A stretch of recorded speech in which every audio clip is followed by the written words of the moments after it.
दुनिया भर में तमाम खबरें तैर रही हैं, लेकिन वो दो खबर जिस पर दुनिया की निगाहें टिकी हुई हैं वो है पहला सोना और दूसरा है मिडिल ईस्ट। तो आज हम लोग मिडिल ईस्ट पर बात करेंगे। मिडिल ईस्ट में क्या घटनाक्रम हो रही हैं, आयतुल्ला अली खामनेई का क्या धमकी आया है, क्या पलटवार आया है, ट्रंप क्या कह रहे हैं, क्योंकि ट्रंप की जो शिप पहुंचे हुए हैं वॉरशिप वो अभी कहां पर मौजूद हैं, या फिर उनकी क्या कार्रवाई होगी आगे चल करके, क्या वापस हो जाएंगे या फिर ईरान की ओर बढ़ करके ईरान पर हमला करेंगे, और क्या आयतुल्ला अली खामनेई के बयान का क्या मायने निकल रहा है, क्योंकि जिस तरीके से उन्होंने बयान दिया आयतुल्ला अली खामनेई ने ट्रंप को सीधे सीधे चेता दिया है कि अगर ईरान पर अगर हमला होता है तो ईरान भी उसका जवाब देगा और ये जवाब रीजनल वॉर में तब्दील हो जाएगी। तो इन्हीं सभी मामलों को लेकर के हमारे साथ अंतर्राष्ट्रीय मामलों के जानकार शरद कोहली जी जुड़े हुए हैं। तो पूरा मामला तो यही है, इजराइल यही चाहता है कि ईरान के पास परमाणु बम न हो। तो ये जो न्यूक्लियर वार्ता फिर से शुरू करना चाह रहे हैं ट्रंप, तो ये ट्रंप जो है कि पहले जून में तो 12 दिन के युद्ध होते हैं, आपको भी पता है कि अमेरिका हमला करता है, 12 दिन युद्ध चलते हैं, उसके बाद शांत हो जाता है मामला सब कुछ। उसके पहले जून के पहले ओमान मध्यस्थता कर रहा था और ईरान अमेरिका की परमाणु वार्ता हो रही थी जो कि असफल रही। उसी वार्ता को फिर से ये शुरू करना चाह रहे हैं ट्रंप, और ये चाह रहे हैं कि इस बार की जो मध्यस्थता करे, तो खबरें ऐसे निकल के सामने आ रही है कि इसकी जो मध्यस्थता है वो तुर्की, मिस्र और कतर ये निभाना चाह रहे हैं। क्यों? क्योंकि ये सारे जो देश हैं ये नहीं चाहते हैं कि युद्ध हो और मध्यस्थता करने के लिए तैयार हैं। लेकिन जिस तरीके से खामनेई साहब का बयान आया है और ट्रंप का थोड़ा नरमी अभी बरते हैं बयान में, क्योंकि इससे पहले वो बोल रहे थे कि वॉरशिप पहुंच गया है, हम नहीं चाहते हैं कि वो हमला करे, लेकिन उसके बाद अब उनका बयान जो निकल के आ रहा है, ये निकल के आ रहा है कि ईरान से मेरी बातचीत शुरू हो गई है, जल्द ही उनको मतलब ऐसा महसूस हो रहा है कि जल्द ही मामला जो है कि रफा दफा हो जाएगा। लेकिन इन सभी बात को साइड रख करके मैं एक और जानना चाहता हूं आपसे कि ईरान के जो न्यूक्लियर प्रोग्राम है, क्या वो इसे जारी रखेगा या फिर परमाणु वार्ता में तो यही है, JCPOA के तहत उन्होंने 2015 में जब JCPOA तहत आए थे तो इसमें यही था कि भाई परमाणु कार्यक्रम वो चला सकते हैं लेकिन परमाणु बम नहीं बना सकते हैं। लेकिन ट्रंप इस बार की वार्ता में चाह रहे हैं कि ना तो वो परमाणु कार्यक्रम जारी रखें, ना ही मिसाइल बनाएं। साथ ही सबसे बड़ा मुद्दा कि उनकी जो प्रॉक्सी है मिडिल ईस्ट में, चाहे वो यमन हो, चाहे वो आपका फिलिस्तीन हो, चाहे उसके अलावा हूती हो, हिजबुल्लाह हो, हमास हो, बिल्कुल इन सभी जगह पे उनके प्रॉक्सी हैं।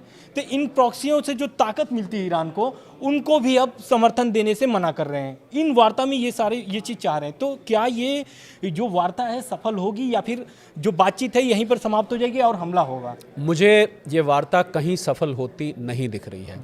खामेनेई साहब जब तक हैं वो अपने न्यूक्लियर प्रोग्राम से वापस नहीं होंगे, क्योंकि उनको लग रहा है कि अगर हमने न्यूक्लियर प्रोग्राम से वापस हो गए तो ये हमें दबा के अपना यहाँ पर प्रॉक्सी रख देंगे और ईरान पे अप्रत्यक्ष रूप से राज करना शुरू कर देंगे, जो इन्होंने इराक में किया। आप जानते हैं इराक का आजकल कहीं जिक्र भी नहीं आता, इतना बड़ा देश है वो, और सद्दाम हुसैन साहब के समय में बड़ा रुतबा होता था। आज आप इराक का सुनते हैं, आपको शायद लोग भूल ही गए इराक को। इनको ये लग रहा है कि ईरान का भी यही हाल करेंगे, इसलिए खामेनेई साहब बिल्कुल भी मानने वाले नहीं हैं। अब खामेनेई साहब अगर मानेंगे नहीं तो ऐसे में अमेरिका क्या करेगा? एक तरफ UAE और सऊदी जैसे देश उनको अपनी धरती नहीं इस्तेमाल करने देंगे, कैसे ट्रंप साहब हमला करेंगे? और मुझे ऐसा लगता है, जो मैं बात कहने जा रहा था पहले, आनंद वो बीच में रह गई, कि ये अपनी देश की जनता से ध्यान भटकाने के लिए ये जो उन्होंने वेनेजुएला में किया, और ट्रंप साहब के बयान को तो मैं क्षमा मांगते हुए कहता हूं मैं सीरियसली नहीं लेता। अभी कल कह रहे थे कि भारत ने वेनेजुएला से अब ऑयल लेना शुरू कर देगा, भारत सरकार ने उसको मना कर दिया। हमने तो ऐसा कुछ नहीं कहा। उन्होंने करीब नहीं तो 30-40 बार ये बोल दिया कि मैंने भारत पाकिस्तान का हमला रुकवाया, भारत सरकार ने उसको नकार दिया, उसको रेटिफाई नहीं किया। तो ट्रंप साहब, मुझे ऐसा लगता है कई बार मन से भी बात बना के कि मैं मनवा लूंगा, मैं बोल देता हूं, फिर उनसे कह दूंगा हाँ मैंने बोला था, इस टाइप की वो बात करते हैं। तो मैं ट्रंप साहब के बयान को, मैंने बताया ना आपको, ट्रंप मूड इंडेक्स मैंने एक बनाई हुई है ऑफिस में, उनका मूड सुबह दोपहर शाम अगले दिन बिल्कुल बदलता रहता है, ऐसे ऐसे ऊपर नीचे जाता है। मैं बिल्कुल उसको सीरियसली ले लेता हूँ, पर इस बात को सीरियसली मैं ज़रूर लेता हूँ कि वो इस वक्त फंस गए हैं। उनको समझ नहीं आ रहा कि हमला करा जाए तो कैसे किया जाए, और अगर नहीं करा जाए तो अपने देश में जो मैं ध्यान भटकाना चाह रहा था उसको मैं किस मुँह से जवाब दूंगा। और उनको ये भी नहीं पता है, आनंद, जो मुझे जो पता लगा है कि कितने लोग अमेरिका में इस हमले का समर्थन कर रहे हैं। क्योंकि मुझे नहीं लगता कि आम अमेरिकी इस हमले का समर्थन करना चाहता है। वो अमेरिकियों को ये बताना चाहते हैं, देखो अगर मैंने अटैक नहीं किया ना तो ये न्यूक्लियर बम बनाकर कल को तुम्हारे ऊपर अटैक कर देगा, इसलिए मैं तुम्हें बचाने के लिए मैं ये काम करने जा रहा हूँ कि मैं पहले ही उसको जाके मार दूँ। तो मुझे लग रहा है कि ये सारी खिचड़ी बहुत कॉम्प्लिकेट हो चुका है। और एक अंग्रेजी में टर्म होता है आनंद, उसको कहते हैं पॉइंट ऑफ नो रिटर्न। तो ये पॉइंट ऑफ नो रिटर्न पे मामला अगर पहुंच गया तो ये बहुत ही, और ये विश्व युद्ध की आहट यहाँ पर पहले ही रशिया और नेटो के बीच में, आपको पता है नेटो टूट चुका है, अमेरिका लगभग नेटो से बाहर हो चुका है। और अब यूरोप के देश, जब यूरोप के देश ने भारत के साथ ट्रेड डील करी तो उसका एक कारण ये भी था कि अब अमेरिका को पता ही नहीं अमेरिका किसका दोस्त है। मैंने अपनी नक्शा दुनिया का उठा के देखा आनंद, और उसमें मैं ढूंढ रहा था कि अब कौन सा ऐसा देश है जो अमेरिका का दोस्त है। आप सच पूछें, मुझे एक भी देश ऐसा नहीं मिला जो उसका दोस्त मिले। साउथ कोरिया के साथ उन्होंने सबसे पहले ट्रेड डील करी थी 15% की, सबसे पहले भाग के गया था नॉर्थ कोरिया, उस पर भी उसने 25% ठोक दिया। यूके जो कि उनके आगे हाथ जोड़ के खड़ा रहता था, सर जैसे आप कहें हम करेंगे। आज यूके को भी समझ आ गया, भैया ये तो कभी कुछ करते हैं कभी कुछ करते हैं, बड़ी अटपटी सी बात करते हैं, बेइज्जती कर दी यूके की। एक मॉरिशस के पास यूके का राज था, वहाँ पर आपको पता ही है अंग्रेज़ों का सूरज नहीं ढलता था कहते हैं। डिएगो गार्शिया करके एक आइलैंड है, बिल्कुल बिल्कुल, वो आइलैंड को यूके अब धीरे धीरे अपना ये राज्य खत्म कर रहा है, कॉलोनियल एरा। अब कहाँ रह गई ये राजा महाराजों के, तो उसने वापस मॉरिशस को वो हैंड ओवर करी। ट्रम्प साहब ने कह दिया दे आर बीइंग स्टूपिड, बिल्कुल कि इसको क्या जरूरत थी वापस करने की। तो इस प्रकार के वो बयान देते हैं, तो दोस्ती किससे रखेंगे, कोई दोस्त नहीं रहा है आनंद। बिल्कुल। दूसरी बात ये है कि ट्रम्प के बाद हम अगर बात करना चाहेंगे तो यूरोपीय संघ की, क्योंकि यूरोपीय संघ जो है कि ईरान पर तो लगातार नकेल कस रहे हैं। अब क्या हुआ है कि जो आयतुल्लाह अली खामनेई के नेतृत्व में IRGC, उसको यूरोपीय संघ ने आतंकी घोषित कर दिया। इसके बाद आयतुल्लाह अली खामनेई का बयान आता है, वो भी इसका पलटवार करते हुए कहते हैं कि यूरोपीय संघ के जितने भी फोर्सेस हैं वो भी आतंकी संगठन हैं, ऐसा वो कहते हैं। तो इस पर आप क्या कहना चाहते हैं कि क्या ट्रम्प के बाद यूरोपीय संघ भी इस तरीके के दबाव बना रहे हैं? क्या ईरान पर हमला जब होगा, अमेरिका इजराइल तो साथ में रहेगा ही, क्या यूरोपीय संघ भी आकर के हमला करेगा ईरान पर? देखिए, इजराइल अमेरिका का इस समय प्रॉक्सी है, आप जानते हैं। अगर अमेरिका ने हमला किया, मुझे लग रहा है पहला हमला वो इजराइल से करवाएगा कि पहले आप जाके हमला करो। अब सिचुएशन यहाँ से बहुत कॉम्प्लिकेट हो गई है। एक तरफ अमेरिका और यूरोपीय संघ के अब रिश्ते वैसे नहीं है जैसे पहले थे, दूसरी तरफ से IRGC को यूरोपियन संघ ने आतंकवादी घोषित कर दिया है। तो ऐसे में अगर अमेरिका हमला करता है या इजराइल हमला करता है, मुझे नहीं लगता इस समय आनंद कि यूरोप उसका साथ देगा। एक रिमार्क देना, कमेंट करना अलग बात है, पर फिजिकली उस युद्ध में पार्टिसिपेट करना अलग बात है। मुझे बिल्कुल नहीं लगता है ऐसा, क्योंकि इसका वजह है क्योंकि ईरान से यूरोप बहुत नज़दीक है। और आपको जिस मिसाइल की मैंने बात की थी ना, थार्ड मिसाइल की, ये थार्ड मिसाइल यूरोप, अमेरिका पहुंच सकती है नहीं पहुंच सकती, ये तो एक प्रश्न चिन्ह है क्योंकि बहुत दूर है, परंतु यूरोप ईरान से बहुत दूर नहीं है, इसलिए यूरोप तक वो मिसाइल की रेंज है। मुझे बिल्कुल नहीं लगता, भले ही यूरोप ने IRGC को आतंकवादी कह दिया, मुझे नहीं लगता कि यूरोपीय संघ इसमें अमेरिका का साथ देगा। इनके रिश्ते अब खटाई में पड़ चुके हैं। यूरोप को समझ आ गया कि भैया ये हमारा साथ देने वाले नहीं है, ये तो हमारे पीछे आके छुरा भोंकने वाले। ग्रीनलैंड को लेके मामला आपको पता ही है क्या हुआ है, वो सारा वाकया हम दोबारा नहीं दोहराते। तो मुझे ऐसा नहीं लगता है कि यूरोप साथ देगा। बिल्कुल। दूसरा क्वेश्चन और है, ये भारत से जुड़ा हुआ अहम है, क्योंकि भारत जो है कि 2026 और 27 का बजट पेश हुआ है। केंद्रीय बजट में ईरान की जो चाबहार पोर्ट है उसके लिए कोई भी ऐसा नया फंड जारी नहीं किया गया है। तो इसको लेकर के राजनीतिक मतलब अंतर्राष्ट्रीय जो अभी चल रहे हैं मामले, उसको लेकर के ये शायद रुक गया है क्या, क्योंकि ट्रंप और खामनेई साहब में जिस तरीके से तकरार चल रहा है, तो क्या ये लगता है कि इसके कारण से, या फिर उस पर अब नया जो फंड है वो जारी नहीं करना चाहता है, क्या यहीं पर सीमित रह जाएगा? देखिए, अंग्रेजी में एक शब्द होता है, उसको कहते हैं क्रॉस फायर। क्रॉस फायर का मतलब होता है कि दो व्यक्ति लड़ रहे हैं, अब जो बीच में छुड़ाने आया उसको भी एक थप्पड़ लग गया, उसको भी एक घूंसा लग गया। तो अमेरिका और ईरान के बीच में जो तकरार चल रहा है, भारत नहीं चाहता कि उस क्रॉस फायर में आए।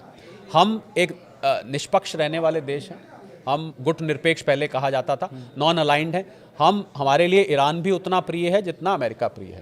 19-20 फर्क हो सकता है। अगर प्रिय नहीं होता भारत ईरान के, तो भारत क्यों वहाँ जाके चाबहार पोर्ट में वहाँ जाके निवेश करता? आप किसी ऐसे देश में निवेश करेंगे जिससे आपकी दुश्मनी हो। तो भारत के ईरान से रिश्ते खराब नहीं हैं, पहली बात तो ये जानने वाली है।